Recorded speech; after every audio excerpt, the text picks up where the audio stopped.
பாம்பு இந்த ப்ரெக்னெண்ட்டாக இருக்க பொண்ணை கடிச்சிடுது. கொஞ்சம் மாதத்துக்கு அப்புறம் அந்த பொண்ணுக்கு ஒரு குழந்தையும் பிறக்குது. அவன் மனுஷனாட்டம் இல்லாமல் பாம்பும் மனுஷனும் சேர்ந்து ஒரு அரக்கன் மாதிரி இருக்கான். இந்த கதையெல்லாம் உண்மையிலே யாரு தாண்டா எழுதுறீங்க?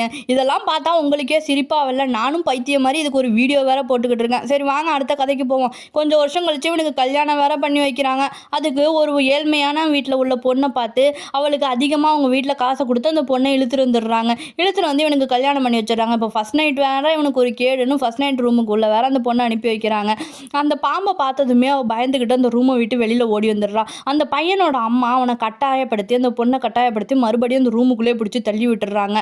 இப்போ அந்த பாம்பை பார்த்து அவள் பயந்துக்கிட்டே இருக்கா. அந்த பாம்பை எங்கேயோ வெளியில் போனவன் இந்த பாம்பு மனுஷன் மறுபடியும் அந்த ரூமுக்குள்ளே வரவன் இந்த தூங்கிக்கிட்டு இருக்க பொண்ணு மேலே ஏற பார்க்குறான். அதை பார்த்துட்டு பயந்தவ பக்கத்தில் உள்ள கட்டையை எடுத்து இவனை அடிச்சு போட்டுடுறான். அடிச்சு போட்டுட்டு அந்த வீட்டை விட்டு தப்பிச்சு அவள் வெளியில் ஓடி போயிடுறா.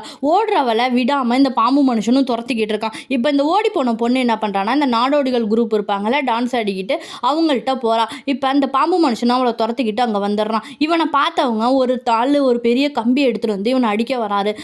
அவரை அடித்து அவன் தூக்கி போடுறான். அடுத்தது நெருப்பை காட்டி இவனை பயமுறுத்திக்கிட்டு இருக்காங்க. இவனும் அந்த இடத்த விட்டே